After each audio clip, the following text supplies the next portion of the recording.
I can't say I've always been into fitness, but when you get a little older, you have to get a little more interested in it because life happens. And, when I had children, a whole lot of life happened, as it should to anyone who's had children. I mean, your body changes and your health changes. And that includes dads, because you're more sedentary than you've ever been before. And that's a huge change. Well, not sedentary, but you're like leaning over, chasing after 2 feet tall people. Right. And so it's a huge change for the body physically. And so I became, I was always a writer and a journalist, but I became interested in fitness at a young age in my 20s. And but I was always able to get away with the bare minimums, like a run 2 or 3 times a week and go to work. But, when you get a little older, the body lets you know loud and clear that that's not going to be sufficient. So we had like a regular old bicycle, a stationary, like I do this, like this is the pedals. It's more than just your output, more than a bike. When you hear your shout out, you know it's all right. Put on your magic pants and let's go. We're cruising into the power zone. Clip in, set yourself free. Come on and take a ride with me. You know what you need to know and what's it all about. Everything you need, it's on the clip out.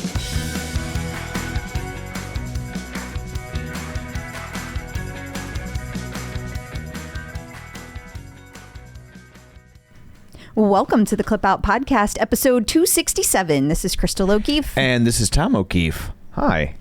Hi. So maybe we should start by explaining for people that saw it and are wondering, or people that didn't see it and want to hear us a peek behind the curtain about your post about our cruise issues. First off, we will preface this by saying we know first world problems. Absolutely. Right? That's, for sure. Yeah. In our defense, though, we have already had one vacation canceled due to COVID this year, not like in general. Yeah. This was our second chance at Hawaii, Right. and it got canceled. And now you got to remember that our oldest that's in the house, he's graduating from high school next year. So I don't know clock's ticking. if we're going to have a summer vacation for the kids and us after this. Right. Still a first world problem. I Right. realize that, but it means something. So we booked when our Hawaiian vacation got canceled the day before we were supposed to leave because Crystal got COVID. We took the insurance money because we bought the insurance, and we booked a cruise as backup. Checking in, doing the online check-in 21 days in advance, it tells us that the only vaccine acceptable for 12 to 17-year-olds is Pfizer.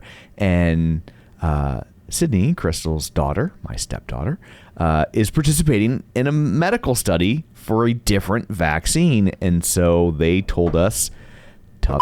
And it was like, well, wait. Not only tough, but no, you can't get your money back. No, we won't help you rebook. Oh, and the only resolution we can come up with is leave your kid at home. Right. Like she's Macaulay Culkin in Home Alone. Right. And so it was so like we were in a panic because like if they had told us this 3 months ago, we could have gotten her the Pfizer vaccine, Right. but now we don't have time because there's a month in between the shots and then you need 2 weeks after the last shot. So like it's impossible to get her on the Pfizer vaccine at this point. So we were in a phase 4 panic thinking we just threw away a lot of money, a ton of money on a cruise nobody was going to get to take. Right. So luckily I was able to surmise the email address formatting for Norwegian Cruise Line. I reached out to their senior vice president of guest services, among many other people, and they rectified it for us. They wanted to see the paperwork, which is more than fair, and we sent it over,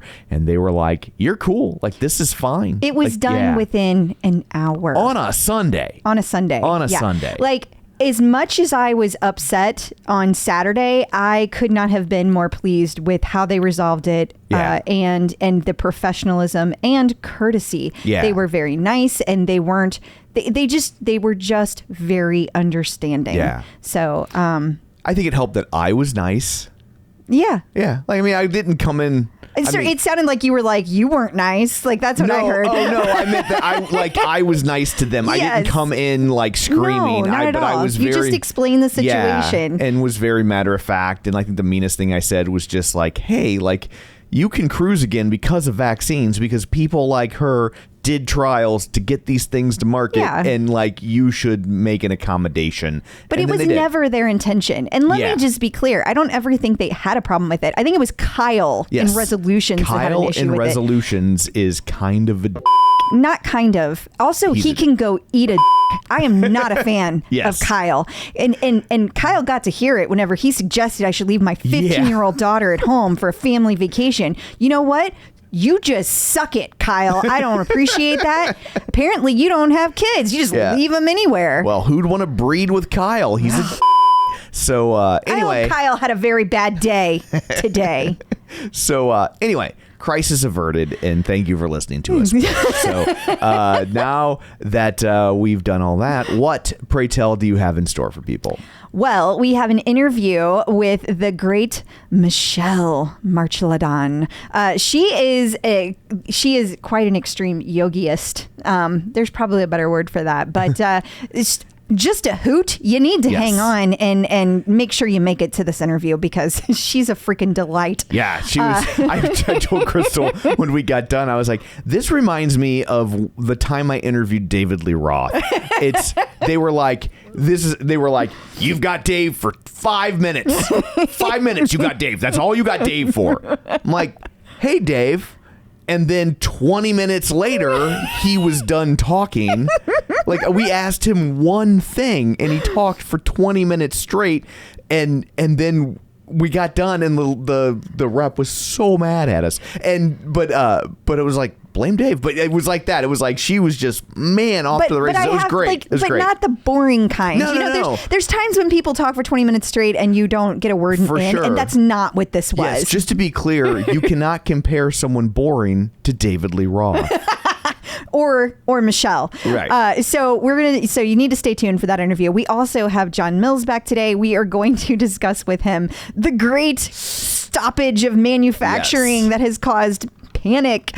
There's going to be kind of a good take and a bad take we're going to get into. Not to mention Dr. Jen stops by and we talk about when you are having trouble recovering. Like, what do you do? And then we also have a visit from Angelo at MetPro, and we talk about dealing with snacking when you're stressed, which is very much this weekend. Like, I totally fell off the wagon. It's a whole nother story. Also, we have a whole bunch of updates on instructors. There are marriages out the wazoo. Yes. So we got to cover all of that, plus just where all the instructors are, all the good stuff. So I think that's it. Okay, well, before we get to all that, shameless plugs, don't forget we're available on Apple Podcasts, Spotify, Google Podcasts, wherever you find a podcast, you can find us. While you're there, be sure and follow us so you never miss an episode. Maybe leave us a review. We have a new review. We do? Yes, this is from Mary Binder. And she says, great show for all things Peloton. There are so many things I love about this show. First, Tom and Crystal are adorable and hysterical. I think that's in that order. That sounds right. Wait, no. Wait. It would be the other way. Crystal and Tom, or Tom and Crystal? Yeah, so it should be Tom and You're Crystal hilarious. are hysterical and adorable. Oh, okay. I'm hysterical. You're adorable. Okay. I especially love the rabbit holes that Tom goes down, like that one just there. Yeah. That's my gift to you. I learned so much. My musical taste and humor align with Tom's. The best thing about the show is the analysis of all things Peloton. It's smart, fair, and right on the money. Thanks for doing the show. And her leaderboard name is ice_and_fire. Oh. So, Mary, I love your leaderboard name, and thank you for the very kind review. Absolutely. So you can also find us on Facebook, facebook.com/theclipout. While you're there, like the page, join the group. We now have a Patreon, patreon.com/real spoilers, where you can get ad-free, this whole show ad-free for just $5 a month. If you want to pay a little bit more, you'll get bonus content like when the story broke about Peloton no longer making bikes. We recorded a little mini episode for people. It was like 10-15 minutes of us just kind of unpacking what that meant. And you can also subscribe to our newsletter at theclipout.com and check out our YouTube channel where you can watch these shows at youtube.com/theclipout. So there's all that. Let's dig in, shall we? We shall. Run, lift, and live with John Mills. Joining us once again via the magic of ZoomTube is John Mills from Run, Lift, Live. Hey, John, how's it going? How's it going? Oh, there it is. sorry, I might be a little sweaty. I was in there working out. Were you? And I was like, oh, wait a minute. And I ran in here, and then I didn't have time to take off my gym shirts. So you and just then I put that one this on over top. it? And it's hot in this room, and now I got 2 shirts on, and it's hot, and I was already sweating. So, my apologies. Is that what that wet spot is? I'm just kidding. It just start going down, and You need to get one of those like headbands, those like sweatbands, I really might need one. Really, I don't know. Like Olivia Newton-John. Yeah, Get the little wristbands, dab your I need forehead. a wristband or something. Yeah, I need something. I never would have known if you hadn't said anything. So don't worry. Don't worry. The 2 shirts make no sense in this room that's like 80 degrees. Makes 0 sense. But That sounds miserable. It does. It does sound miserable. I might lose a pound or 2. I don't know. Just during this episode, lose a pound.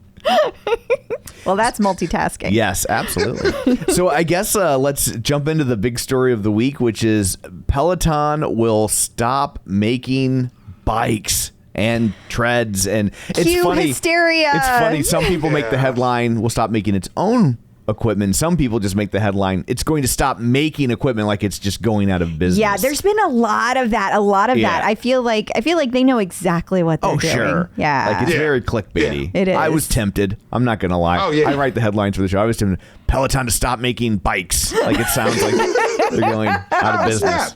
Math hysteria. That's right. Technically true. It is technically true. Yeah, but it is its own bikes, and so it honestly makes a lot of sense, right? Because it's going back to basics, and I think Peloton has been slowly kind of peeling off layer after layer and kind of getting back to that. We just do this one thing, and that's where they started. So I think that's actually a good thing. And when they announced back whenever it was, I don't remember the year, but when they announced the Tread and the Bike Plus, they said then these are only exclusively being manufactured through Rexon. I remember at that time they said that. They did. Now, I don't know if that ever changed, but if it didn't, I thought it did because they bought Tonic at some point, and I kind of, in my head, and I'm not saying this is accurate, in my head, Tonic and Rexon just kind of, like Tonic was kind of just part of Peloton, and then Rexon was making all of the parts, and then they would send it over to America, and then they would get finally assembled over here. That's how it worked in my head. I don't know if that's the case or not. Only in that they always had these issues with these barges, and I always pictured like bikes. Maybe it was just parts, and then they were coming and they were piecing them together. But they owned Tonic long before they announced this Rexon. whole Rexon is going to be the exclusive, manufacturer of Bike Plus and Tread at the time. So I just kind of, when I heard this, I just kind of thought this just simply meant that Tonic is no longer making anything. Yeah. To me, that's all it told me. And that it expanded the partnership with Rexon and kind of formalized their expansion. I think that's the other thing. And so I wonder if, a couple weeks ago we talked about that Peloton had renegotiated some of their deals and, their commitments. And I can't help but wonder if this is all part of it, right? That it's like, oh, that's a good point. It's like, okay, well, if we go through just you guys, you can bring down our costs a little, right? That's how I hear it. I think that makes sense. I guess it's less demand though, but it makes sense. It makes sense. I feel like, and first off, I think we should say, well, not first off, because we've been talking about it for 5 minutes now, but let's not forget to mention. First off, that first off, right? 1A. 1A. Okay. It's always a shame when somebody loses a job, and obviously some people were let go because of this, and that is absolutely unfortunate. I think from a business standpoint, this is probably exactly the sort of streamlining they brought Barry in for, right? Much as I hate to admit it, I mean, that's what a financial guy does. It's what I've said from the beginning. He's gonna be axing things. He's gonna be coming in with his axe, and he's gonna. That was me cutting down things. Oh, that's right. John got it. But, John got it. Yeah, that was my fake karate sound thing. But I was thinking, doesn't this say that tonic is likely going to be sold, right? Probably. Like, why do you own a manufacturing plant in Taiwan if you're going to be going to third parties? I mean, I think that's a fair question. If you're not going to manufacture things, why do you own a manufacturing plant? So, okay, but then let me put it back on you. Yeah. You know how you can you bought a house, you fixed it up. Yeah. Now you move to a new house, and you're gonna instead of selling that house, now you rent that house, and so you have another stream of income. I don't think they want to be in that business, though. I'm not saying that's what's happening. I'm just asking the question. I think that seems counter to what Barry's looking to accomplish. That's not the streamlining. It's not streamlining. Is that what you think, John? Yeah, specifically because remember, right as they purchased Tonic, if I remember correctly, Tonic was in the process of building an entirely new state-of-the-art facility. And they didn't start any manufacturing in the Tonic facility because it was still being built. And if I remember right, it took like a year before that was done. And then they were going to start using that facility, which tells me, isn't this kind of like Peloton Output Park? Like, you got this brand new state-of-the-art facility that you're not even going to be using for the rest of the year. Like, wouldn't you be, I don't know, why do you want that? I guess it's just a little unclear. And this is not the first purchase that Peloton has made where we don't have full transparency, so we're doing some guessing, right? If Peloton was responsible for getting rid of 570 employees, that indicates some of those employees are left. What's next? Are they going to spin it off? Are they going to downsize to why is anybody left then? I don't mean that get rid of everyone. You probably still need some people for the wind down, though. So does that indicate that more cuts are coming? Is that what you're saying? Yeah, I mean, it's really hard to gauge if you don't know the total number of people that work there, right? Yeah. If they had 10,000 people and they laid off 570, that says something a lot different than if they had 600 people and they laid off 570. Right. I also think it's interesting that everybody, like the people that don't have Pelotons or don't like Peloton, the take on it is always like, it's going to be a clothes hanger. You're going to buy it and never use it. And oddly enough, that's what Peloton seems to be doing with manufacturing facilities.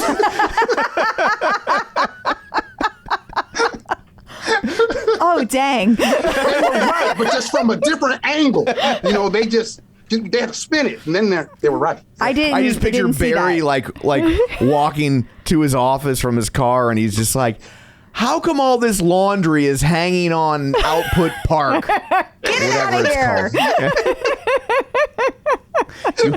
You haven't touched this manufacturing facility in 6 weeks. There's a layer of dust on it. Right. Get it out of here. It's out of here. Right. Chop stop. Right. Yeah. So I know, Tom, I had put a couple articles in there because this is factual. These are facts that we're discussing. And so I think this is kind of the positive side of things. This is from Fortune magazine, Fortune.com, rather. I don't think they call it a magazine. Anyway, they talked about how this is going to simplify operations, streamline things, be a cost savings. They also mentioned a couple of purchases or couple of things that came out that I had not realized. One of them is that they created a new deal with a maker for the screens. So all of the screens are going to go through a maker. I don't know what it is. I can't remember. Do you remember the name of it, John? Because it's down. The name. You'd have to scroll, Tom. You'd have to scroll. I wasn't familiar with those two entities that it mentioned, but only in that someone that Apple used. Yes. But I wasn't familiar with the companies. I wasn't either. I thought it was interesting because it kind of with everything else going on, it kind of slid through. It was real quiet. Quanta Computer is going to do the touch screens, and Pegatron is going to build its upcoming rowing machine. So that's interesting because why isn't Rexon building their rowing machine? So those were two very interesting things I felt. I don't know why that is. And Rendock said what I think that's his name, the supply chain guy. He says that they want to have one internal and one external to be able to have these two different supply chains so they can have simplification that all drives costs down, and that in turn will improve product quality. So I don't know. Yeah, when I was reading through that, I didn't quite get that, to be honest with you. But I just thought, hopefully, this is a component of what Uncle Barry was saying, that he was bringing in these people that had a broader depth and more experience in doing this.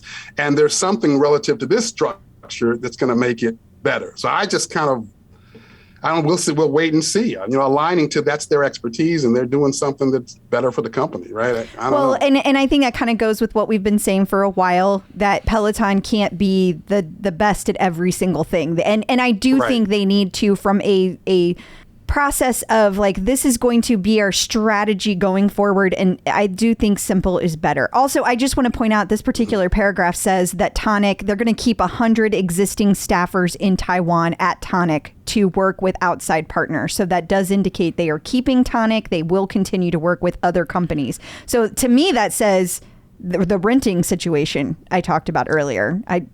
I don't know. Yeah, 100 people. It's not very much. That mean like there was 700 people there before? Like it still sounds really odd to me. It does. And it could be the shutdown piece of it that maybe they're keeping the manufacturing expertise to oversee the manufacturing with the third parties, right? Like that they, like they're going to serve as like almost like a project management firm, because Peloton, in New York doesn't have manufacturing expertise necessarily. So they're going to be like, you guys make sure these are getting made right. Okay. And for the fair and for a decent price. Now that you say that, when I read it again, that makes perfect sense. Yeah, that might be what they're saying. Okay. But then I want to switch over to Mac rumors, because this honestly, this article just cracked me up.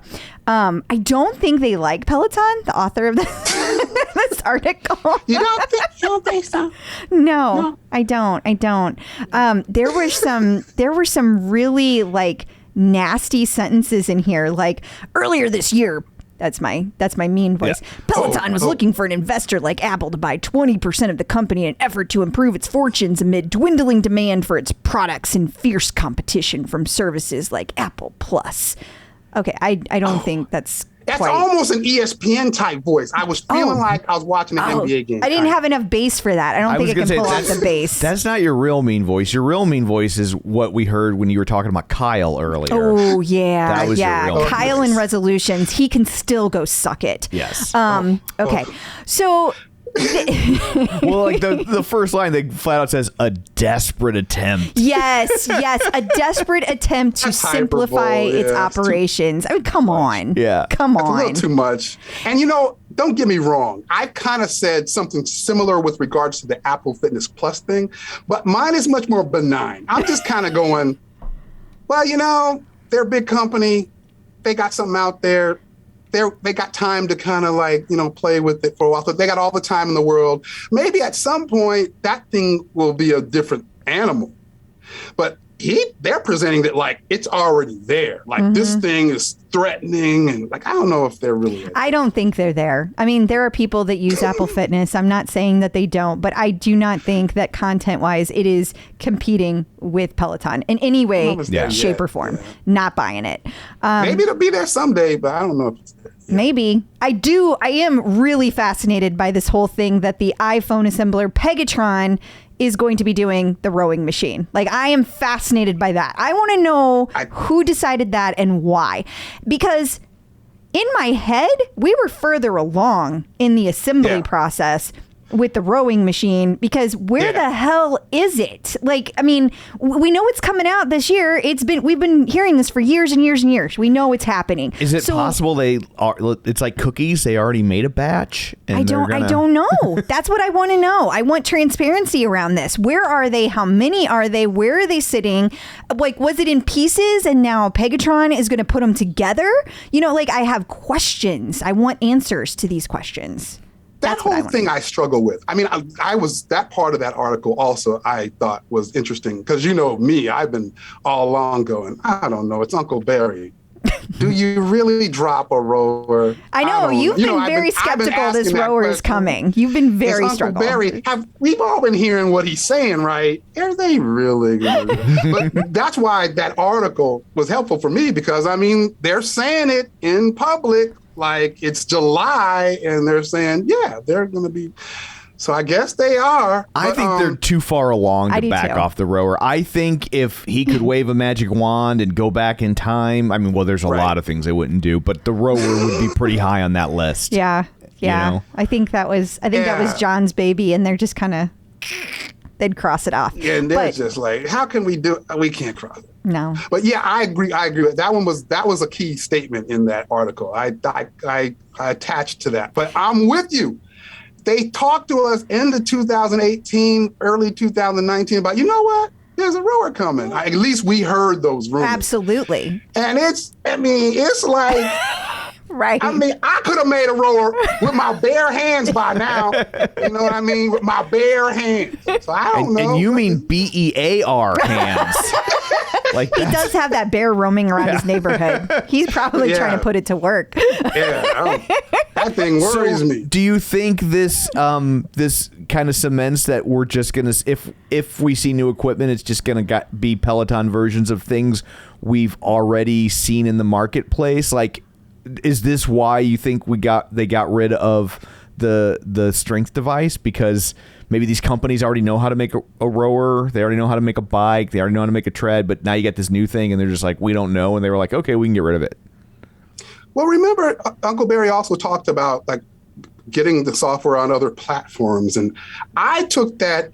I could be taking it wrong, but I took that as, what the hell are we making new hardware for? Yeah, like that. Yeah, that's what I got. Like we got world-class content, and if we could figure out how to integrate that stuff, like. Well, and you and Tom have both been saying like where Barry comes from is subscription land. So if he's going to come in and quote unquote fix things at Peloton, his mind is going to be on that subscription model. It's going to be all about content. Where else can we put it? I think logically that makes sense as a purist who's been in Peloton for a long time. I don't like the idea of it. I understand the need for it and the potential of it happening, but I don't like it. I just don't like it. So do you think that means, and we talked about this in our bonus episode, but do you think that means that maybe we start to see Peloton popping up on other manufacturers' equipment, that you can access it maybe through a NordTrack? I think we're going to start to see a couple of things, along with kind of integration with the content in other places on other devices. I think we're going to be seeing the existing hardware sold in new places in new ways. I think all of that is Barry's idea, but it's his thought. But to your point, I agree with you. Like they canceled that tonal-like device, and I think they would have canceled the rower if it hadn't have been, like you said, if it hadn't have been to this point. They're just too much sunk cost. But I keep landing on the fact that he Barry's from Netflix, and you know what Netflix doesn't do? Make televisions. But buy a TV that doesn't have a Netflix button on its remote these days. Impossible. I don't know that you can do it. And so it makes me wonder if the long-term plan is every piece of equipment that's out there comes with Peloton preloaded on it, and the hopes that you just subscribe. Because I also can't help but feel like these companies like NordTrack, I don't feel like they wanted to get in the content creation business. I feel like they wanted to make equipment, and then Peloton came out with great content, and it kind of forced their hand. And if they could get out of having to do that, I think some of them would. Yeah, I agree with you. Think about what LG is doing now. They got a new product they're about to drop, and it's just going to be through their television, and it's just going to be content. And then they're producing one device.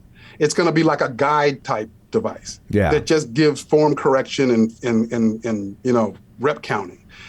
But I mean, to me, that's kind of the model, right? It's just like some software and some content, and if it can see you and give you some information, that's great. And all you other people that want to make hardware, that's cool. We're going to try to get our stuff on your hardware. That's it. Yeah. Right. Okay, so I think the other really big question we need to address before we wrap this up, what's happening with Tread Plus then? What does this make you feel about Tread Plus? John, you think it's out? Tread Plus? I don't think anything's coming with Tread Plus. See, I could be wrong. I know that we've heard, I know there, I don't know if it was the OPMP or where, somebody reaches out to Barry and Uncle Barry responds and goes, we're hopeful that, we're going to be able to release the Tread Plus. Yeah. Right? Yeah. That was in an email, but we don't even know that he wrote the email. Like it was right. Yeah. In my mind, there is no way in hell that thing's coming back. That's where my mind. Well, when I get to the whole, we're streamlining, streamlining, I feel like the Tread Plus is not part of the streamlining. I feel like it doesn't make financial sense. It doesn't. I want it to. Big monstrosity thing. I mean, it's amazing, but this big, huge, that doesn't make any sense to me. It doesn't. I don't believe it. It doesn't. I don't believe it. It's sad. And so I'm in this dilemma, right? I have one and I love it. Same. And Jasmine lost all this weight on this thing. She uses it religiously every morning. I get up and I'm going to get on a Tread Plus. Jasmine's already there every morning. I mean, so it's like pulling at my heart, I can't send that thing back. I don't even know how to do that. But I don't know that you need to, because they said, this is where I keep landing, John. Tell me if my logic's wrong here. They said back when they announced the recall, right? They were going to come up with a fix. And if they don't come up with a fix, then that means that it changes the terms of the recall. And for those of us not inside the window, we decided not to send it back, right? Let's decide. Let's say we're keeping it.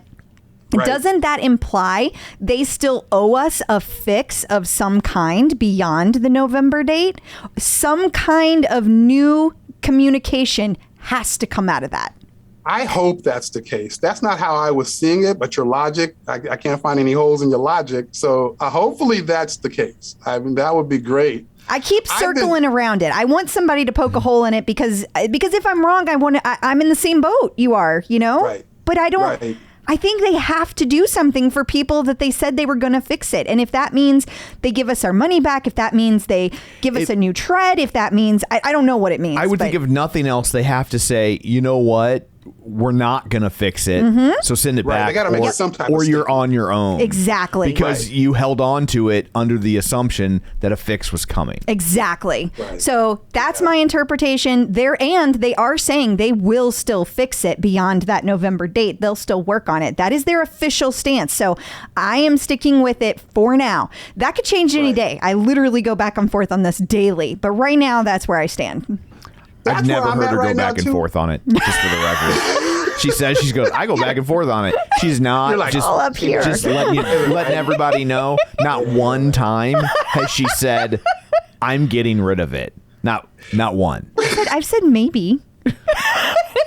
That's not back like a house divided over here. Yeah. I'm I love this thing. And Jasmine's like, she's out of it. She doesn't say anything, but I know she's going, they better not send that thing back. And Erica's going, we need to send that thing back yesterday. When are y'all sending that back? We're just all messed up over here.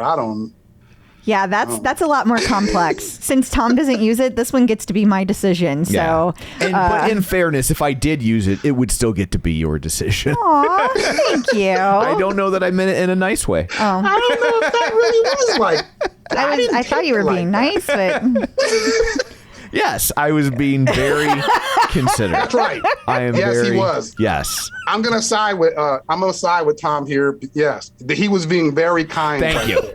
Wow. Yes. Now I see it as a bunch of bullshit. I can't. Now it's not nice anymore. Well, now that things took an ugly turn, maybe it's time for John to sneak out. Run while you can. Yeah. So on that note, John, until next week, where can people find you? They can find me on Facebook, Run, Lift, and Live. They can find me on Instagram, Run, Lift, and Live. They can find me on the Tickety Talk, Run, Lift, and Live. or they can find me at runliftandlive.com. Oh, by the way, and if they're in Connecticut, well, this will already have played. Never mind. I was going to say, if they're in Connecticut, I did a piece for NBC Connecticut about Prince Mortimer. It airs sometime tonight, but it'll be like tonight? A couple days later, so never mind. Well, send me the link and I'll post it. Post it for sure. And we can put it in our newsletter when we send it out. Yeah, absolutely. Okay, I'll do that. Cool. Awesome. Talk to you guys later. Bye, John. Thanks. Bye. Getting the psychological edge with Dr. Jen. Joining us once again via the magic of ZoomTube is Dr. Jen Mann, licensed marriage, family, and child therapist and sports psychology consultant. She was a 5-year national team member in rhythmic gymnastics and sports psychology for USA Gymnastics. It's Dr. Jen. Hello. Hello. Hello. Well, so I'm probably going to butcher this person's name, but I'm going to do my best. Sakaya Phillips Pinnell has a problem. She has been doing floor boot camps and for some reason finding recovery difficult. So her body is in a constant state of hurt. So we have an overdo it. We have a person who's overdoing it. How do we help? Well, first of all, I want to look at what's going on that you're pushing yourself so hard, like emotionally, what's happening that you're pushing yourself so hard that you're that sore and not recovering all the time? Are you using exercise to find your anxiety? Are you using it as an outlet that's kind of crossed the line from a healthy outlet into an unhealthy outlet? Are you struggling with some eating disorder stuff or body image stuff? So I just want to kind of like put that little checklist aside. Like we need to kind of have her look at that first. And then really you need to change it up. Like you can't be doing that every day. And also, I'm a big fan of foam rolling and stretching. I love to foam roll, as Crystal knows very personally, foam roll at the beginning and stretch at the end and see where that gets you. But also you want to start to integrate some other kinds of recovery activities like massage, Theragun. I happen to really love the, what's it called? Where you jump in the freezer. Cryotherapy. Yeah, I'm a huge cryotherapy fan. Also, there are just so many new alternative kind of recovery. And a lot of the time, if you follow instructors on their Instagram, you'll see them like, oh yeah, Bex had a couple years ago, there was this thing she had on her legs that like massages your legs and is supposed to help you recover. I went out and bought it immediately. Did you? You got a Normatec?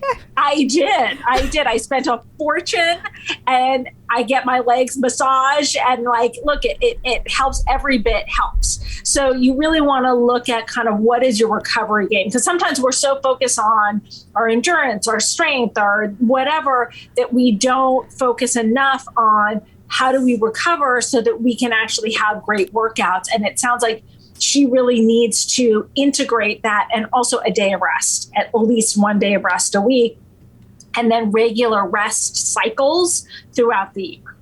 Yeah, and I would like to add to that too that the boot camps in particular, they're not really meant to be done every day. Like it's fine to do that a couple times a week, but yeah. You're supposed to kind of go hard on a boot camp and you don't want to go hard in every workout. So to your point of switching it up, the boot camps really do those, but yeah, add in some softer activities would be a good idea too. I don't want to go hard in any of the workouts. But you do. I've seen you go hard whenever you do tonal. I was just going to say, like, you've been breaking numbers on tonal from what I hear. Yeah. Guess who just broke 3 million pounds lifted? Oh, yeah. I was kind of virtually in the room. Yeah, that's you right. You were there. It happened to fall during one of your weekend runs. Yeah. And so a lot of times I'm down here doing the tonal because I know she's not on the tonal. So... But yes, I lifted 3 million pounds, not in a row. But, well, no. Yeah. But that's significant. Who would have thought your mouth would say, I lifted any pounds at any point after all of those years of not exercising? It's fantastic. It is. It's inspiring. It is. Well, yeah. I've only listed Lyft did 1.3 million pounds. But you do all sorts of other things. I know, that but I don't my do. point is just that, like, in comparison, like you're saying it's not very much, and so I'm just saying that's not accurate. It's a lot. I'm going to be impressed with 1.3. Well, thank you. Yeah. Awesome. Well, on that note, you know how well I handle compliments, especially about that sort of stuff. So on that note, maybe the next week can be the question. The question should be about, I have trouble handling compliments. I think so. Until we pull out that question next week, where can people find you? Until I explore your entire family history, to the bottom of that question, people can find me on Instagram, Facebook, and Twitter, and Snapchat at Dr. Jen Mann. 2 N's on Jen, 2 N's on Man, and also always Hump Day with Dr. Jen is my column in InStyle magazine. You can catch it every week online. Wonderful. Thank you. Peloton in the news. So maybe not the biggest story we've ever talked about on the podcast, but I think Peloton sent out a tweet this week that left a lot of people scratching their heads. Yeah. And it said, "You're in his DMs. I'm high-fiving him on the leaderboard. We are not the same." So a lot of people, including me, were like, what does that mean? And then I just thought maybe it's some fitness thing, and I moved on with my life. That was all you thought about it? That's as much as I thought about it. Okay, well, you were in the minority. Yes. I saw this posted everywhere. Can somebody explain this to me? I saw so many places, and I will be transparent. I felt every bit of my 43 years old. I knew it had something to do with DMs, but that was it. I know what a DM is. Well, sure. But that's all I got. So, and you've explained this to me, so I don't... I had to do my Peloton research. Right. So it references a meme that's going around where it's like kind of like a Mad Lib joke. You're in his DMs, but I'm... Right. And the original tweet was like, the original thought process was like, you're in his DMs, but I'm the one that sees him every day. XYZ in some sort of thing. And so we are not the same. It's like, it's for our really old listeners, it's like Match Game PM, right? Where they would then go to the audience or go to their panel, and they would each write a different joke that filled it in. So, people were saying, like, you're in his DMs, I'm living rent-free in his nightmares. We are not the same. You're in her DMs, I'm in her refrigerator. We are not the same. I guess so if I was going to write one, it's like, you're in her DMs, I host a podcast with her. We are not the same. Right? So yeah, Peloton decided to take their own spin on this, and their own spin was, you're in his DMs, and I'm high-fiving him on the leaderboard. We are not the same. So the comedy nerd in me... Now that I understand what they're doing, let me explain why it doesn't make sense. I'm listening. From a comedy theory standpoint. I'm listening. Is that the joke is supposed to be, you're trying to get in this person's pants by sliding into their DMs, but here's this other way that I'm entangled with them that's infinitely more intimate than you'll ever achieve, right? Mm-hmm.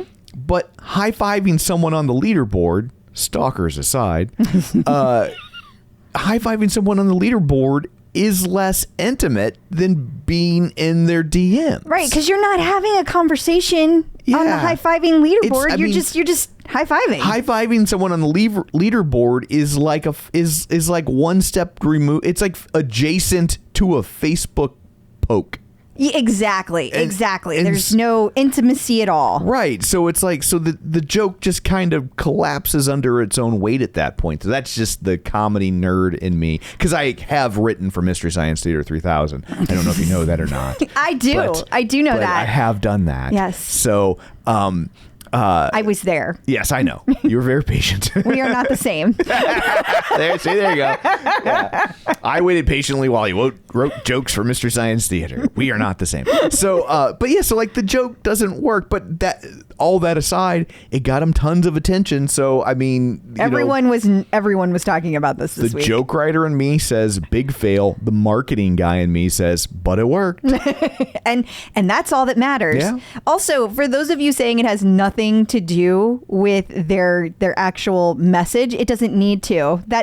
They're not marketing to you, 40-year-old. They're marketing to the 20-year-old. Yeah. They are not marketing to the 40-year-old. They are marketing to the 20-year-old, and it landed with the 20-year-olds. Yeah. So job done. And Peloton's reached a point where they're, to me, in my opinion, they're like Coke or Pepsi. They can just do branding, like just keeping their name in front of people. They don't have to explain what they are anymore. I agree. So just getting the word Peloton in front of people moves the needle.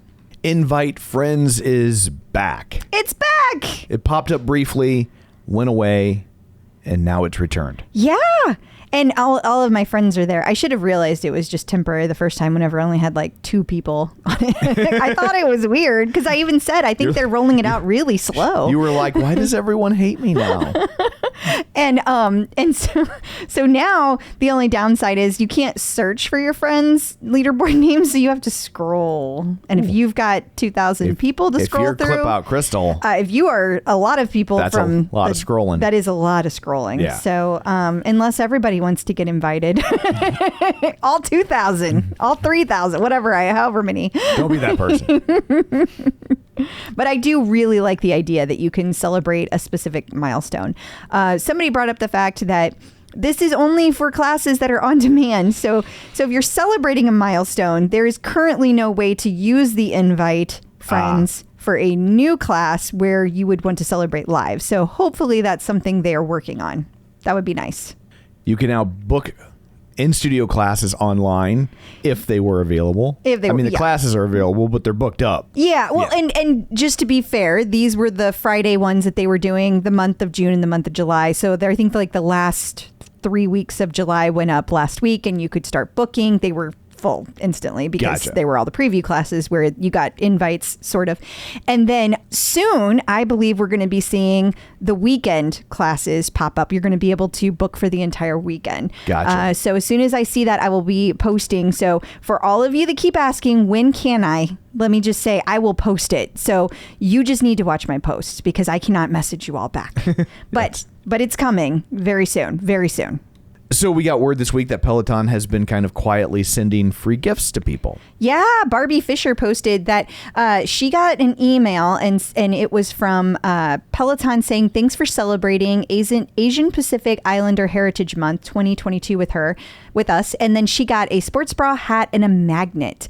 So lots of people apparently got this. I'm not sure how they chose. I never know how they choose. It's very interesting. But at any rate, it's out there. So make sure you check your email because you might have gotten a free gift. Yeah. It seems weird that they would send out gifts for Asian Pacific Islander Heritage Month, but not make sure that they're going to people who are of that ethnicity. Well, I guess if you celebrate and you took a class, it doesn't really matter. I guess, yeah. I think it might be offensive if you were checking people's ethnicity. Yeah, I guess that's also hard to figure out because you're just like, we went and looked at your picture. Yeah, you know, and then, but it also seems weird for like, just some white guy to get one, Yeah. I'm torn. Like I get what you're saying, but it seems like I think these days you're better off just sampling. Yeah. I don't think you better guess anybody's ethnicity. Yeah, that's fair. Doesn't seem smart. I feel like it's been a little while since we've talked about her, but Jayvee Nava. Yeah. She has a long and rich history with the Peloton. She does. She's been with Peloton since the beginning. Yes. Yeah. She's getting married this weekend. Congrats to Jayvee. We should probably explain who she is for maybe newer people. Oh my God. Yeah. There's people that wouldn't know. Yeah. Well, Jayvee is the voice of the OPP. I mean, so she's been in Peloton forever. But back in 2016, when I got my bike, she still posted on the OPP when it was called the OPP. Yes. And she would post things like if there were updates, things going on with Peloton. She used to be the one to post the Feature Friday. Like she was just everywhere. And when you had a problem, you just tagged Jayvee, which is probably why Jayvee is no longer on the OPP anymore. And whenever you went to the homecoming, events, now called HRI. Everything's changed. She was like the face of it. It's always her department that does the HRI/homecoming events. Like, they are the ones that put the whole thing on. Yeah. In fact, this year at homecoming, I saw she posted it was her 7th anniversary of putting the homecoming together. Wow. I remember the first one we went to. She was like literally the first person that walked up to us when we walked in the door, and that was pre-clip out. Yes. So it's not like, she was aware of the show or anything. It was still just incubating in our heads. She was just a nice person and saying hello. And she just came up and started talking to us, and we said what we were going to do, and it all went from there. The rest is history. So congratulations to Jayvee. Congrats, Jayvee. That's very exciting. Instructors in the news. More weddings to talk about. Yes, Olivia is officially getting married this weekend. She's getting married in Ireland. I'm not sure who all is attending, but so far we have Christine Diercole has been spotted. Aditi has been spotted. There was somebody else on my list. Selena. Okay. Selena was actually playing golf on the most beautiful golf course in the world, I'm pretty sure. I mean, Ireland's got the golf courses. I mean, holy crap. She posted pictures of it. She was like, I mean, if you are a golfer, you must come to Ireland to see this golf course. It is amazing. It was I would go. I don't even play golf. I wouldn't even want to play golf, and I want to go to this golf course just because I want to see the views. But anyway, they're all there to celebrate Olivia's wedding, and I have a feeling that there might be other instructors showing up, but I know there's a lot going on this week, so we will see. Congrats to Olivia for getting married. So Adweek announced their Women Trailblazers, and they had 24 standouts elevating and empowering underrepresented voices, and Tunde made the list. I mean, this list seems tailor-made for her, doesn't it? It does. With everything she's done since she's had a platform to do it. She's been doing it. I don't think these are like numbered in any way, so I don't know. They don't appear to be. Yeah. Well, congrats to Tunde for being part of this amazing lineup of women. I'm scrolling trying to find her. I know. I saw her earlier. This really doesn't matter for anybody except the YouTube people, but like, she's on here. I swear to God. She's on here. Yeah. Maybe you should just do Control F. Well, now I've committed so much to the scrolling, I don't want to stop. I understand. There we go. There she is. I found her. There's that beautiful smile. Her smile really does light up the room. You meant hers. I did mean Tunde. Okay, sorry, that babe. makes You have more a beautiful smile that too. Makes more sense in this context. And while we're speaking of Tunde, she had a post about the beauty of uncertainty. She did, and also it was a Nike ad, which is pretty cool. Yeah. Like, it's pretty awesome to see such, like, she's so front and center of this amazing ad, and it's just really cool. Talking about embracing the unknown, which is very important to her. She says, lean into the doubt, trust yourself, and believe your best today is only the beginning. And while we're speaking of Tunde, that's the, I think, 4th time I've said that.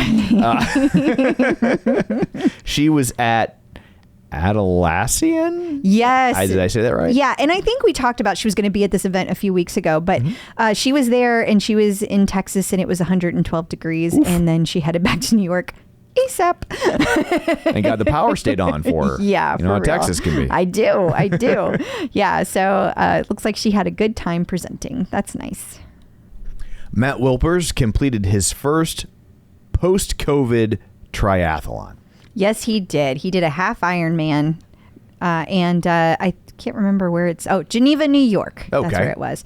I saw some people posting they ran into him there and got to take selfies, so that's fun. That's cool. I also learned while writing up the show notes that it's spelled triathlon. Oh, you didn't know that? I didn't know that. Duathlon's the same way. It's not spelled duoathlon. So it's should I have been duathlon. saying marathon all this time? No, don't do that. Well, where did the A go? Don't worry about it. It just fell off. Oh, okay. Just Seems trust. like there should be an A there. It fell into an A-hole. You okay? Yeah. That one really landed for you. So Robin Arzon has a fancy little video that she posted on her Instagram. She did. Yeah, it was a whole new like video put together. She said Parenthetica did it.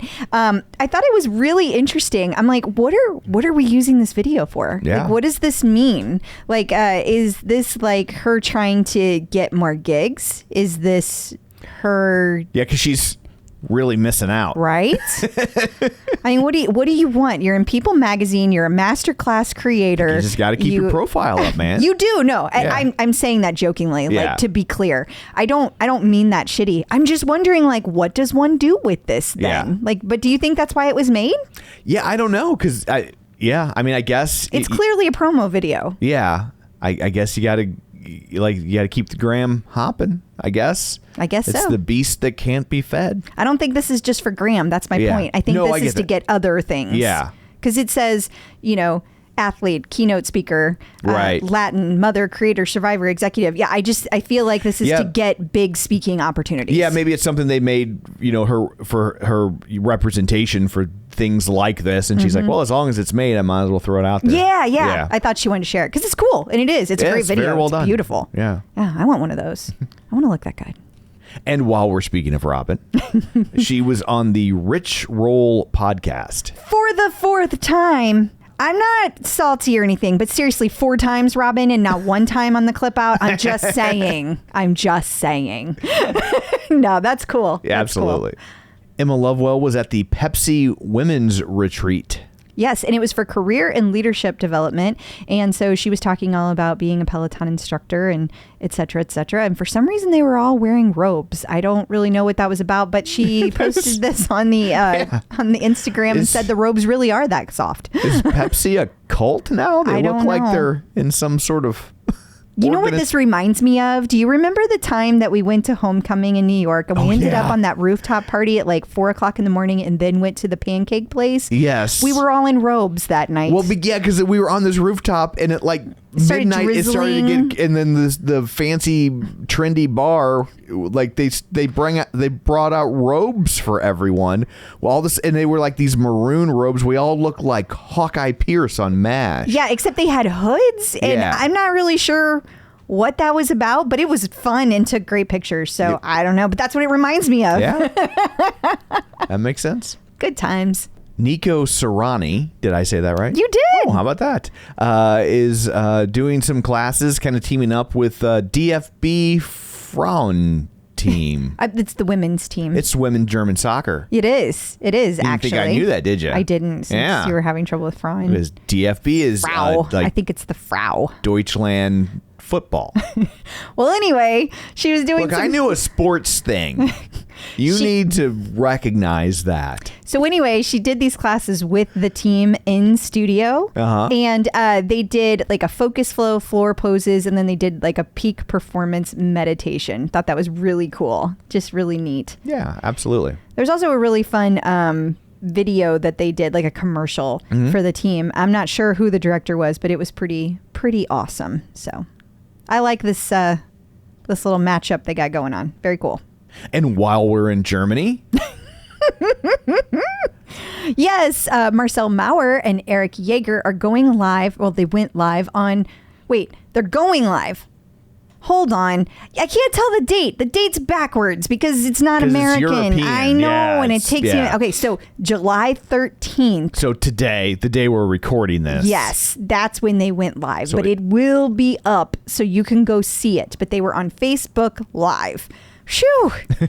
Dates all out of order. I can't read them. They're Those Europeans, those Germans, it's like they've got a different word for everything. I think they do. And while we're speaking of Marcel's, I have to say, I really appreciate the time that you took on these transitions. So there was actually another picture of her. You don't need to show it. It's okay. But she showed a picture where she was like, oh yeah, me. I'm on the verge of squatting 200 pounds while maintaining my weekly mileage. Now, what that means is that she is doing major strength training, while training for a marathon. That's why that's a big deal. Yeah. It's tough to do both. Then somebody was like, wait, how are you maintaining your mileage? It's balancing weight training and love of running feels impossible. schedule. And she answered like this. 1, I did just enough running to maintain my conditioning to run and speak while teaching. Number 2, no speed/mileage goals were sought throughout the cycle. 3, prioritizing strength meant being okay with running slower than usual and letting go of super long runs. Ultimately, my goal is to have 200 pounds be a moderate weight for me, not a heavy one. I think that's an amazing goal. And I love that she said this. This normalizes so, like, as a MetPro coach, I talk to runners all day long who neglect strength training. Yeah. So this is so good to my heart right here. And even beyond just the strength training aspect, I think it's a good message that sometimes to achieve one goal, it's okay to put another goal aside or maybe backslide, for lack of a better word, in your achievement in one area because you want to make an achievement in a different area. Like, you can't be all things to all people. That's how you get hurt. That's how you literally get injured, is trying to do all of the things at the same time. So I think it's a great message to send that, like, even a Peloton instructor, someone in the upper tier of fitness is like, oh no, but I can't do them both. Yes. Something's got to give. Yes. Because I'm a human being. Absolutely. So thank you, Marcel Dinkins, for sharing that. I absolutely adored it. Ben Alldis appeared on ITV's This Morning. Mm-hmm. That's what it's called. It's apparently a UK morning talk show. Yes. And he was there to help with shaping up your bat wings, or bingo wings, I guess, as they call them. Is that what British call them? That's what it says. It says, Bingo today wings? he's showing you how to blast those bingo wings with some simple exercises you can do at home. A bingo ate my baby. No, I think it's a dingo, and that's Australia. Gotcha. That's all the accents blur together. He's the German one, right? So if we have any British listeners, explain to us. Explain bingo wings. Is that like we get bats? Yeah, that makes sense. Is bingo another word for bats? Does it mean something different? Do you guys are just like being to people who like bingo? Like, what does that mean? Nah, we need like a UK dictionary. Yes. So if you're British, reach out to us. We got to solve. We don't say this often. At us. Yeah, we need to be added. We want to know what bingo wing. We know what it means, but why does it mean? Why does it mean that? We are confused. We are. We haven't been this confused since Benny Hill. Well, at any rate, Ben was on TV. He did a great job, and he helped some women firm up their arms, their triceps. Let's call it that. Okay. Until we understand the bingos. Make sure we're not saying something horribly offensive. We might be. Yeah.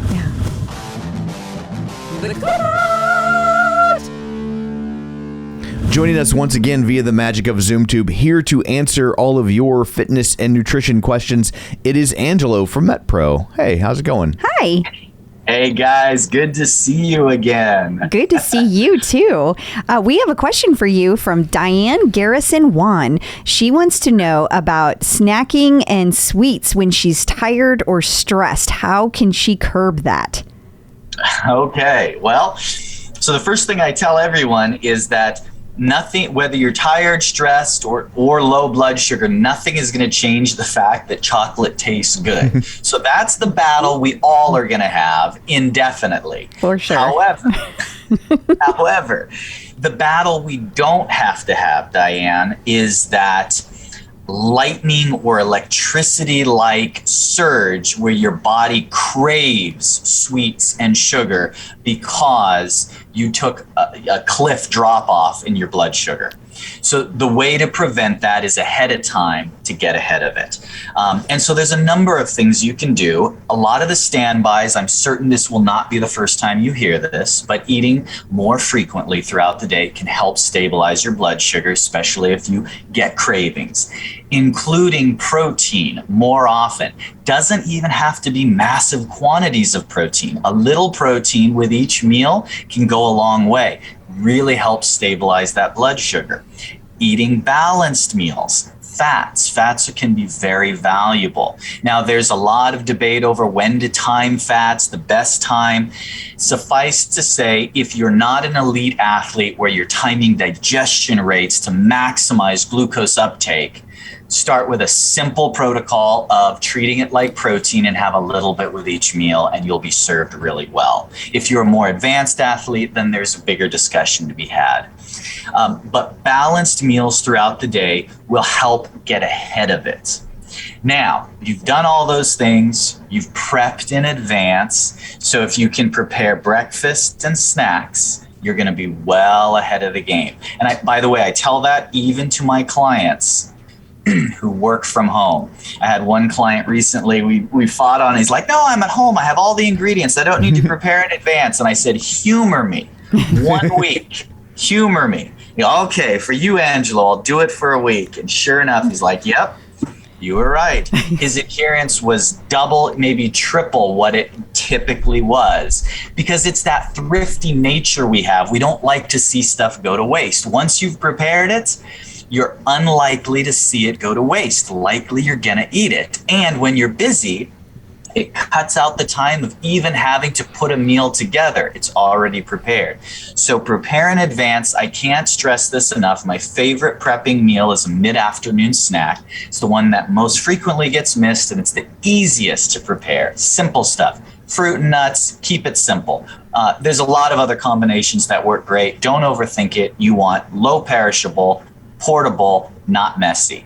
That's what you're looking for. Simple snack.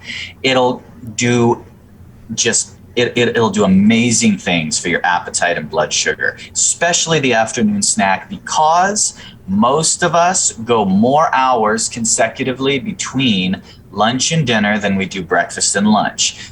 I like mid-morning snack and mid-afternoon snack, but if I had to prioritize one, it would always be the mid-afternoon snack.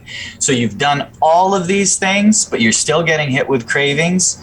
Have good options available. And just as importantly, those are the times to not have the junk food and your particular triggers in the house. Because when you get stressed out, if there are Oreo cookies in the house, you will eat them. You know how I know that? Because they're Oreo cookies. Because they're Oreo cookies. Because when I get stressed out, if I have Oreo cookies in the house, I will eat them. I have deduced that no amount of knowledge or scholarly info on the impact of Oreos on my waistline or metabolic health will deter me from them once they are inside my house and I'm stressed. So unless you can figure out a way to never get stressed out, keep the Oreos out of the house. And that'll go a huge way. And if you do figure out a way to never get stressed out, please share it. You will be a billionaire. Share it with all of us. We want to know. Exactly. But good snacks, things that you can go to. Find a way to enjoy fruits, because the natural sweetness of fruits, there's a lot of tips. You know, not everyone's going to like the same thing. I have some clients that like to freeze grapes. And then it's more of an event to eat them. Frozen blueberries. I have other clients that like to put a little Truvia on cut up strawberries, and that works really well. I have other clients that like to do plain Greek yogurt with fruit mixed in, and that really satisfies them. There's great combinations. You can take a little bit of a cup of strawberries, a cup of Greek yogurt, and a couple packets of Truvia or a all-natural sweetener. Put it in the blender, turn it into almost like a frosting, or put it in the fridge or freezer for about an hour or so, and it'll make a really nice, satisfying treat. These are little tweaks you can try. You'll find things that work for you.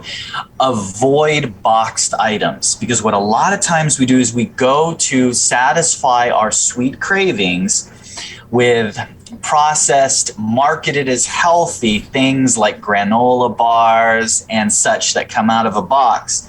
But let me tell you, those are just so tightly packed with both sugar and high calories and carbohydrates, it undermines our efforts, especially if weight loss is among our goals. If it's not among your goals, then there are some bars out there that are reasonable.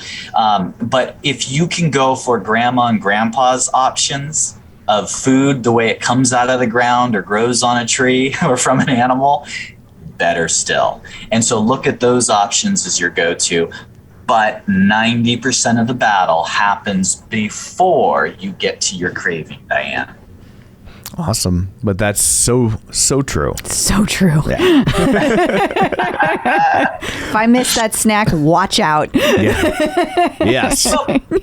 And if you could be a fly on the wall for one of my consultations with one of our clients, or fly on any of my coaches' wall while they're coaching their clients, in the first week, here's what you would hear. Yes, Johnny. Good, Johnny. I don't care if you lost weight, Johnny. Here's what I want to know. Did you pack your meals? Did you have a routine in place?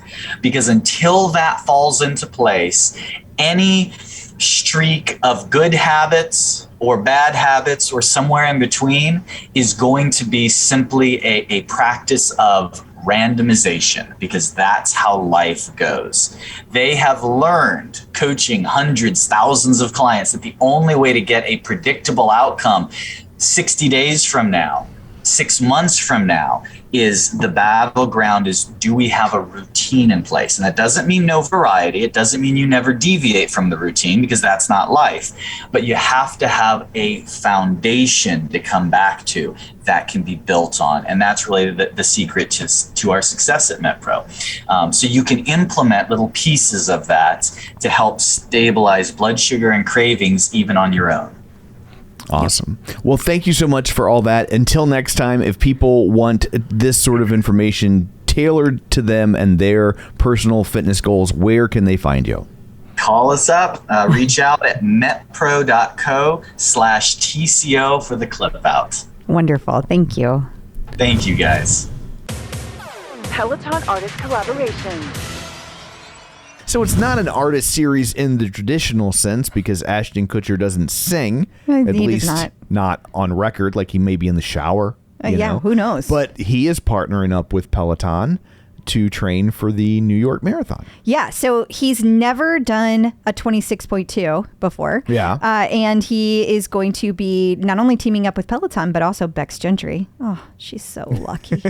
And she's going to get him race ready. And he's going to use the Peloton Marathon Training Program, which has already existed out there. If you don't know, it's in 3 chunks. It already exists. Go get it. And then he's going to train for a cause that I can't read on the screen, but I know it's important to him. I don't know why we can't see it. It just stops. There it is. He's raising funds for a nonprofit it's called Thorn, which he co-founded 10 years ago. So we will see. They are going to keep track of his progress. So we will be giving you updates here and there. He'll be there in November. See, Tom, this is why I want to go to the New York City Marathon. Ashton Kutcher's going to be there. Yes, we need to be there. I'm sure he'll stop and talk to us. Of course he will. In the middle of his we'll race. have like a clip out booth, and he'll be like, "Oh, I've heard of you guys," and then we'll do an interview. It'll be amazing. If I manifest it, it will happen, right? That's what people say. It worked for Ralph Macchio. It did. Yeah, it did. We met Ralph Macchio in St. Louis. Yeah, which how? Yeah, how? And not at a Wizard World. No, like at a, just hanging out. Well, we turned around. He was watching the Karate Kid. Yeah, but we went to see he wasn't, like, the Karate Kid out. play. Yeah. And we turned around and Ralph Macchio's there in St. Louis. It was so cool. Yeah. I totally did that, but not to his face. No. I played it cool. He also liked my WKRP shirt. He did. Yeah, Tom came up and he was like, WKRP. It's like, oh my God, Ralph Macchio just talked to Tom. That's what I said. In case you missed it. We have Spanish language classes available for people. I say we because I work at Peloton. But these, no, Spanish classes have existed. No. Then I don't understand That's what not this is. It's just a collection. That's all it is. Oh, okay. They have created a collection so you can go and find them easily. That's it. All these classes are they're Spanish language. So they're now just clustered together. Yeah, so there's strength, cycling, yoga, and meditation all together. So maybe some of these are new, like as far as like they didn't know have all of those, but I thought we did. So at any rate, you can go find them. Nice little collection out there for you under collections on the app or your bike or your tread. And while we're talking about collections, I don't understand. Yeah, so Peloton, they made a collection, so it's really easy to find like all of the Peloton preview classes. So every Friday in the month of June and July, they're having the member preview classes, what they're calling them. Special invite only. That's what I call them for the special people. But anyway, those classes have all been put into one collection so you can easily find them. So far, there are 39 with more to come. Jen's class will be coming up on July 22nd. And a cool little feature has been added. You can now filter by body activity. Yeah, so you can get very specific. You can say, I want biceps and lats, and it will bring up every class that has both biceps and lats. Right. So just to be clear, these are the body parts you're supposed to be working, not the ones you want to look at. It's not a sexy people filter. Right. Yet. But we're getting closer. The technology is there. Yeah, like now you can be like, I want to see the best biceps, and then, that'll happen. I was like, and then what? I don't know. Go on. Kristen McGee has a Fit Family yoga collection. She does. It's there's other Fit Family classes that have dropped as well, but Kristen McGee had some that dropped that were apparently yoga does not run in the family. She was trying to do tree pose with the kids and they're everywhere. She was like, the trees all fell down. Yes. And it looks like it made a sound. Hey, she tried. Yes. That one on the left has got it down. Yes. He's like, let me know when you people get it together. He's clearly her favorite. I know you don't have a favorite child, but it's that one. And I also saw that Jess Sims had some fun family classes too, where they were playing games and stuff. So look for those if you need some activity for the kids. They're all nice and short, which is perfect. Well, most kids are short. The classes. Oh, the classes. Yeah. Okay. And we finally we have a new Adidas Peloton apparel collection that will be at your fingertips by the time you hear this. It will. It's dropping on July 14th. It's going to be another Adidas and Peloton apparel drop. And apparently they are featuring all the UK and German instructors this time around. So I like the look of this one. It looks more sporty and fun. So I'm excited about that. Awesome. Yeah. I like the colors. Soothing blue instead of that like snot green. It's much better. Much better. Checking in with the Peloton community. Joining us today via the magic of ZoomTube is Michelle Marchildon. Hey, Michelle, how's it going? Oh, it's going great, Tom. Thank you. Well, we are so excited to have you here. So, Michelle, you have been doing yoga for years. You are an athlete. Tell us how you came across Peloton. How did it become a thing for you? I can't say I've always been into fitness, but when you get a little older, you have to get a little more interested in it because life happens. And, when I had children, a whole lot of life happened, as it should to anyone who's had children. I mean, your body changes and your health changes. And that includes dads, because you're more sedentary than you've ever been before. And that's a huge change. Well, not sedentary, but you're like leaning over, chasing after 2 feet tall people. Right. And so it's a huge change for the body physically. And so I became, I was always a writer and a journalist, but I became interested in fitness at a young age in my 20s. And but I was always able to get away with the bare minimums, like a run 2 or 3 times a week and go to work. But, when you get a little older, the body lets you know loud and clear that that's not going to be sufficient. So we had like a regular old bicycle, stationary, like I do this, like this is the pedals. Yeah. I'm like, I don't think that was a bike. I think... That was a bike, and I was able to read while I biked, and so I had an inkling that wasn't efficient use of my cardio and my time, but I did get a lot of reading done. Anyway, it was 2019, and my husband said, I think that it's time to upgrade the bike, and I was all in, and he said, he doesn't really exercise as much, but he said, I'm reading a lot about Peloton, and let's get you a Peloton. And I think it was up there with my wedding ring. It's about the best gift he's given me. Wow. That is high praise. And the 2 children and Gigi. Gigi the puppy, if you're listening. Gigi the puppy. Yeah, if you're listening and you're not watching, just so you know, Gigi is sitting on Michelle's lap because Gigi was a little mouthy when she tried to not have him on her lap. So, or she, I guess it's a she. She's small but mighty. Sorry, William Shakespeare. So I got it in April of 2019, and I have to be honest, it saved me during 2020 and 2021.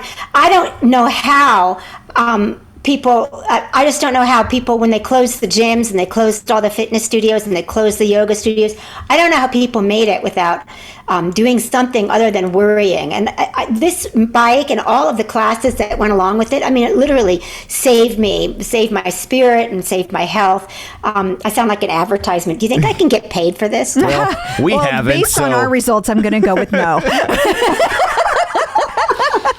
But we spread the love anyway. Yes. So was that a culture shock? Was that a culture shock for you to go from just like a regular old bike that you apparently had to paddle with your hands and to a Peloton where like you've got coaches and classes and music and it's like a discotheque? Was that a little shocking for you? It wasn't too bad because I had gone to spin studios, so I knew how to spin in a spin studio. So not an alien concept. Yeah. Not totally alien. And when I was in, I live in Denver, Colorado, and when I went to big cities, I would go to Soul Cycle, which, you know, I enjoyed. Not the price, perhaps, but I really enjoyed the format of the product that they offered. Anyway, the way I actually discovered Peloton and really wanted it, we were in New York visiting my kids and my family's there, my parents.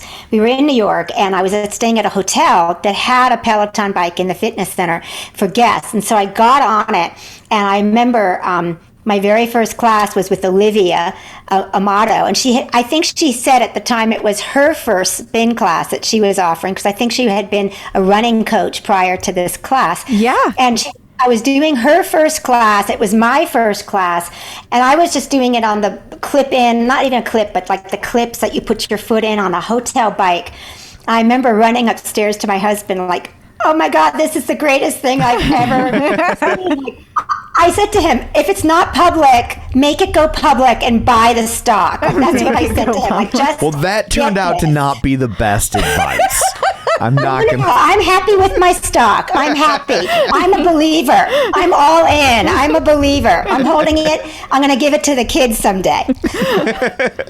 It'll be like Confederate currency. I have to say that is actually a hot take, given that we are in July of 2023 now. Wait, 2022. I'm really off ever since the pandemic. But like it's been a rough year for the Peloton stock, and I am very impressed that you still feel that much passion. I mean, I love Peloton, but now I don't know that I could say that much excitement about the stock price at the moment. I'm fine. I'm fine with it. Like I'm not a day trader. I'm a yoga teacher.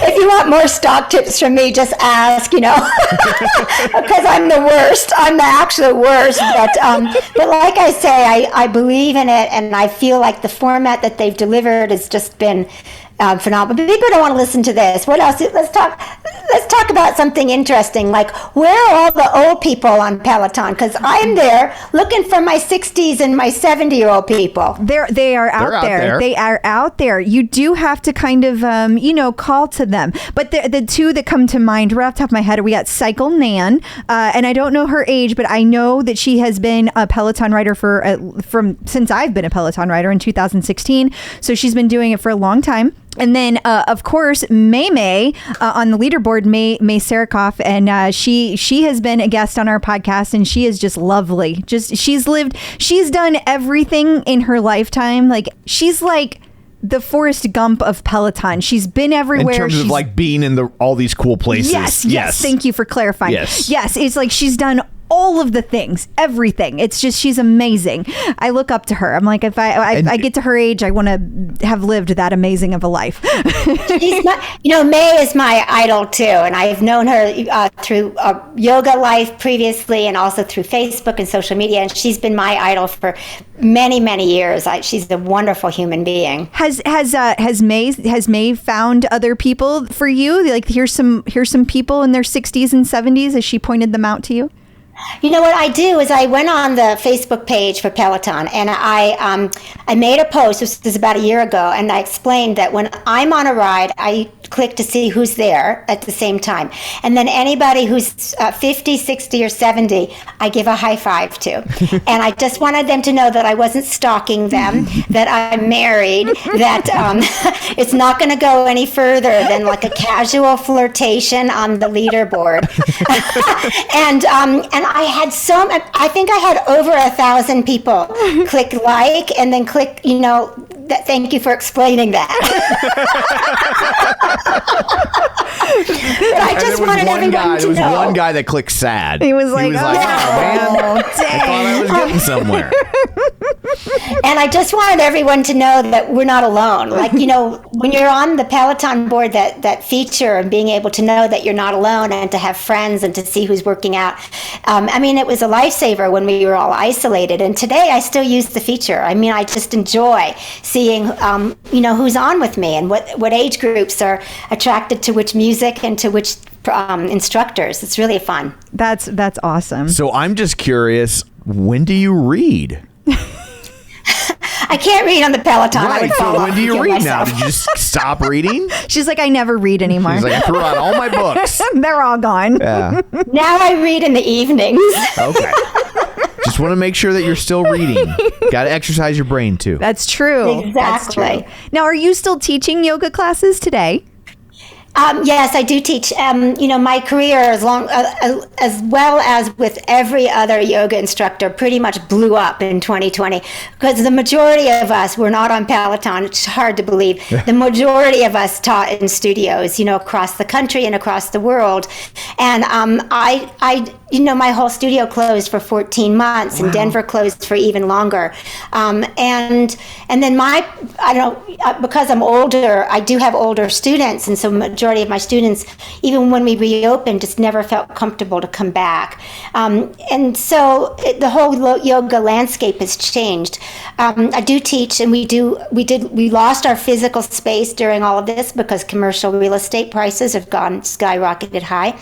But we're in a new space, and we're coming along, and we're still hanging in there. So I feel like Zoom yoga, and I'm going to just categorize the Peloton yoga experience as kind of a Zoom class, because even though it's not live particularly, except for a little chat in the beginning, you're doing it on a screen.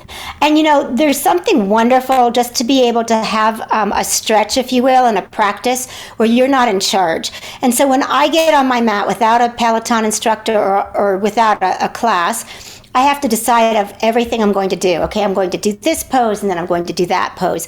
But there's a beauty in not being in charge, especially if you're in charge the other 23 hours of the day. It's just nice to get on your mat and have someone else tell you what to do. And so that's why I do Peloton yoga, even though people say to me all the time, I thought you know how to do yoga. And I'm like, yeah, I do, but it's a joy to not be on top. That's sort of a dirty little joke. It's a joy to not be on top and just let Ross be on top. Either way. Let Ross be on top, and you can let him know I said that.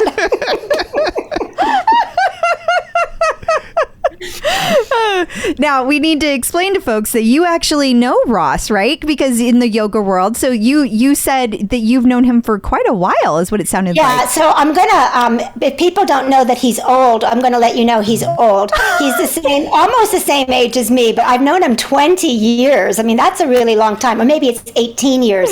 I trained with him a long, long time ago in New York, and then he's been to my house several times to visit and to teach yoga in the Denver area. And I'm still really offended that he didn't invite me to his wedding. So I'll just hold that against him for the rest of my life.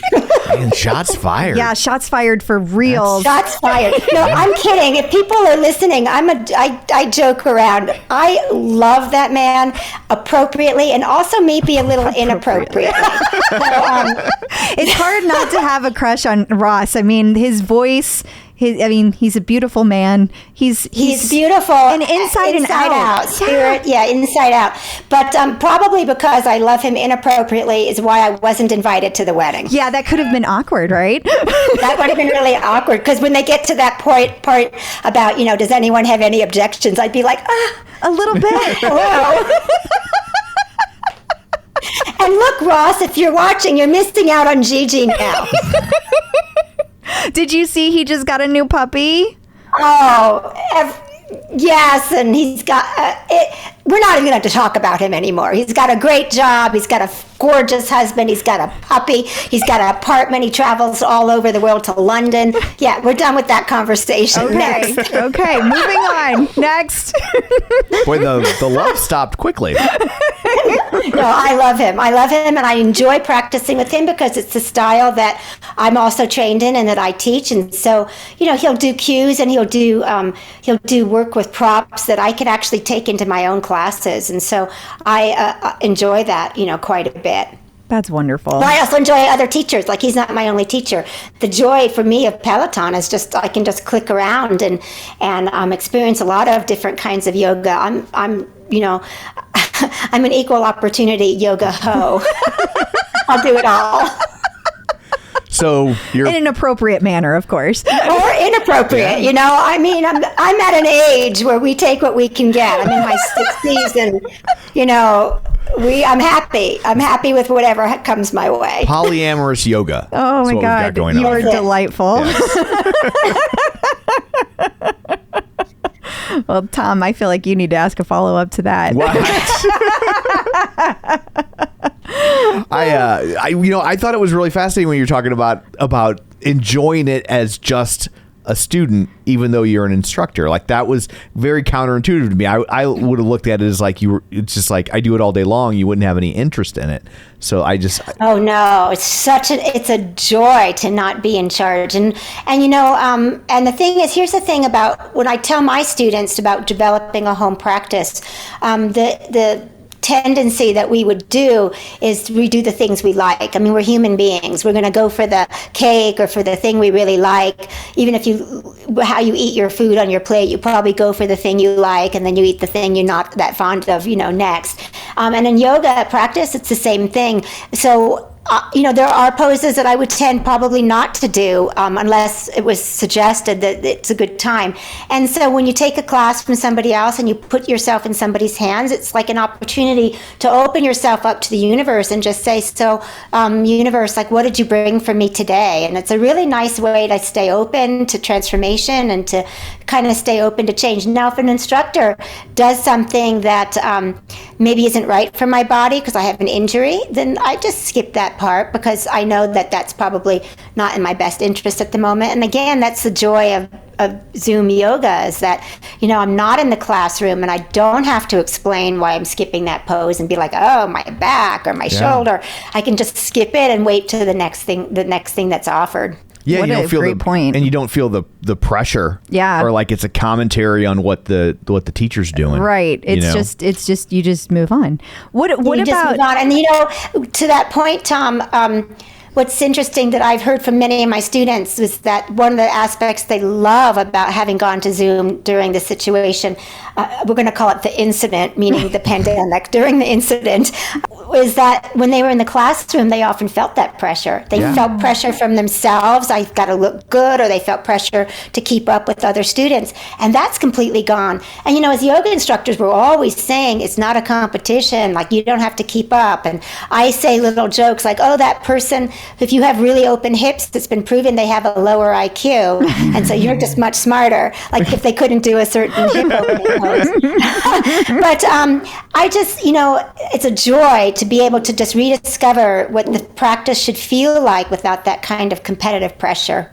No, that's awesome. And I'm curious, obviously you ride the bike and you do Peloton yoga. Or do you do like the strength, Pilates, bar, any of the other types of workouts too? I have done all of it, and much to everyone's horror, I did the dance one, and I put that up on Instagram. So I put up what Cody and I think it was Allie Love, what they were doing, and then I filmed what I was supposed to be doing, and it's hilarious. It's an older clip. I don't know how to bring it. Maybe I can find it and bring it back to the top if people look at it. But honestly, I look like I need medical attention. It's like that old I Love Lucy clip where she's going the other way and they're going, this way. But I loved it. And I have tried almost everything. I mean, if there's something that doesn't feel right for my body, because I am in the 60s, then I might take a peek, because I don't rule anything out until I really see that it's not, right for me. But I'm an avid bar practitioner. I think bar does certain muscles that no other practice does. Bar does like what we call the outer hip or the outer rotation. Pilates, I've always taken a lot of Pilates, and I've canceled my studio Pilates membership because I love the Pilates they've added. Even though it's mat Pilates, you get quite a good workout for your core and for your deep interior muscles. So I'm happy with. I do everything on there. Okay, well, what about like running? Do you run too? Okay, so that's one of the things I don't do because I have 2 brand new knees, the titanium version. Oh, wow. Yeah, so that makes sense. Yeah, so I don't run. In fact, I was in New York City last spring with my son, and the light, you know how the light flashes and that lets you know you got to hurry it up? Yeah. So my son said to me, "Mom, hurry up, run." And I was like, "Oh, I can't run. Just tell everyone I love them." Let me go. I can't run. If a yellow or an Uber comes by, just know I love you and I had a good life, and Daddy has the combination to the safe. Oh my God, you're hilarious. But I don't run, but I do the outdoor. In fact, Jess Sims, I do all of her like outdoor tapes, and I listen to her talk about her dogs. But especially when I travel, I'll do the walking ones and there's little exercises while you're walking. So I love that so much, the outdoor, because if you just walk, you won't get as good of a increase and decrease in the heart rate as if someone tells you to maybe take a squat or Absolutely. pick up your leg. It's really a wonderful way to do your outdoor activity. Even the way that they instruct power walking, like I push myself so much more whenever they're pushing me than I do whenever I'm just doing my own. So yeah. So I want to give the smallest plug, if that's okay. Sure. So I'm an author too, and this is our book. I'm a co-author of Fearless After 50, and it was just featured on PBS. Oh. And we talk about how to thrive with grace, grit, and yoga, and that's a book I wrote with Desiree Rumba. And I also am the author of Finding More on the Mat, which is when I was in my 50s. The reason I wanted to bring that up is that we're currently doing all the research for 60s. And I am, adamant that as we get older, perhaps yoga may take more of a backseat, and all these other activities that I've been experiencing on Peloton and the real world might have to take up more of my precious time, because I feel that weight training, strength training, and different disciplines like Pilates and bar really add to your physical health, including yoga and cycling. In fact, as you age, if you do only one thing, such as like you're only on the treadmill or you're only on the cycle bike, you're at a huge risk for injury, because let's just think of it as like as a rut, like you're doing the same motion over and over, and it's not for 1 year or 2, it's for 40 years. 50 years, 60 years. So you can only imagine the kind of rut or grooves that your muscles would and your fascia would have, and even your bones, like the way water runs through rock. Activity and motion will run through your bones and create not just ridges, but will create like a tightness and a groove. And that's what contributes to things like knee replacements and hip replacements. And we're the largest generation of getting hip replacements and knee replacements ever in history, are the boomers. And then it will soon be, I know a lot of Generation X that are already in their 40s getting their hips and their knees. And so I tell you this, I'm being long-winded, I apologize, but I tell you this because I'm adamant that something like Peloton, where for the same price, like all you have to do is click and to try something new. It's like you don't have to leave your house, or you don't have to like sign up for something. All you have to do is click on it and give it a minute to see if it really helps your body. Wow. And that's all great points. Excellent. Yeah. We usually ask for people to give advice. You just did. Yeah. I'm a mom. It's very hard to shut us up. Amen. Hearing about all the hip and knee replacements makes me happy I didn't start exercising until I was 50.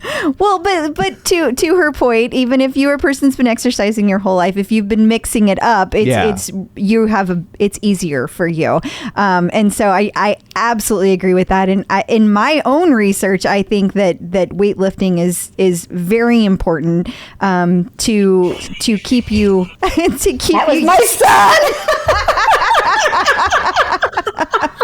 And did you hear it was some kind of a rap song? So I know it's him who's calling. He's not a rapper. He's just in his 20s, you guys. I'm just glad you cut off the ringtone before we had to pay for the licensing. Yeah. Exactly. Like, good God, hang up that phone. We don't got that kind of money. I did. I caught it fast. We don't got that kind of money. I think the song was Young Money, or maybe that was the artist. It was something about young and money. No idea. Kids today with their music. Yeah. I don't know. I love it. You know, I play rap music in my yoga classes all the time. I love it, and So I'm not going to quit. Do you always know the artist series when Peloton puts them out? You know, I've been paying attention, and I enjoy a lot of it. I have to say that Megan Thee Stallion was the very best, and who is the little girl? Kendall did the Megan Thee Stallion ride, and I've taken that ride like 6 times. Like if I can't find a 30-minute ride really quick, I'll just go right to that ride because it makes my day. Oh, that's amazing. That's funny. I love that. So does your husband do any of the Peloton stuff, or was it the bike just He was for just you? like, here's the bike for you. I'm never touching it again. He's gotten on it, but I don't understand this at all, but there's an option for people. He takes these rides through the countryside with nobody telling him what to do. Actually, I feel kind of good because he won't do it if I tell him what to do. So now I don't take it personally. It's like anybody telling him what to do. He doesn't want to hear it. So he goes on the countryside like he's like, oh, I just took a ride through the French vineyards, and he has his headphones on and listens to his own music. But he enjoys that part of it. That's great. That's great. See, that's the beauty of Peloton. You can meet people wherever they are. Isn't that amazing? That's pretty cool. It's amazing. It's amazing. So there you go. So I'm curious, what is your leaderboard name on Peloton? Oh, Denver Yogi. So it's Denver and then Yogi. And my picture, you can tell it's me. I'm doing lotus and I'm actually levitating. The picture, I'm not like touching the ground. If you look at the whole picture, I'm doing lotus levitating, which is how you know I'm truly yogic. Yogic. I love it. Even though I listen to rap music and I love the Megan Thee Stallion ride, I'm truly a yogi because it's not about what you listen to, it's about your heart. That's funny. That's great. So do you have a preferred instructor? I don't want to play favorites. Look, you don't have to worry about hurting Ross's feelings because he didn't invite you to his wedding. Right. He's off the list. So- He's off the list. He's off the list. Of course, Ross. I mean, I can't not joke about that. He's a delight, and he makes my day all the time.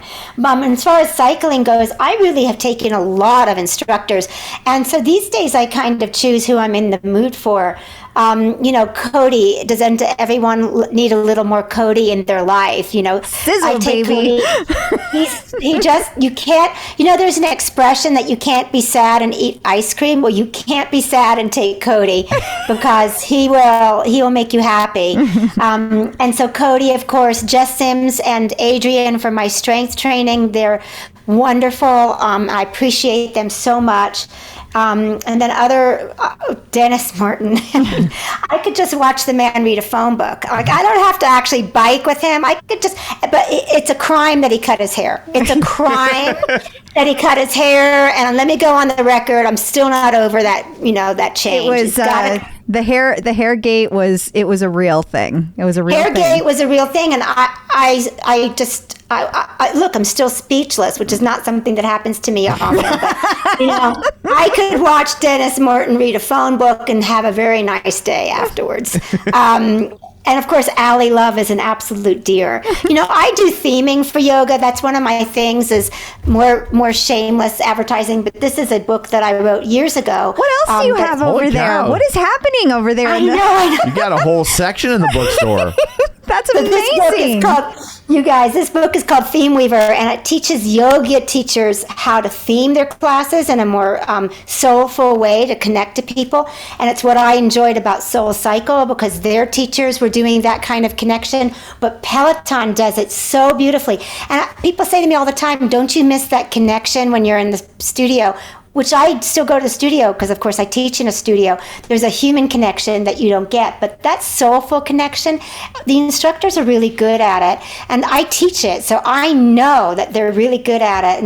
And you, if you watch, when you pick an instructor, each instructor will have like a certain way of talking to the camera and talking to us, and that certain thing is the thing that touches our soul, and that was what creates that sense of human connection. And so that's another reason why I really enjoy Peloton versus just getting onto any old YouTube, which the teachers don't touch you the way the Peloton teachers do. I would also think if with a YouTube class, like they're not necessarily vetted in the way a Peloton instructor is, so you don't always know what you're getting. Like anybody can upload a video to YouTube and be like, put your foot over your head. There, that's yoga.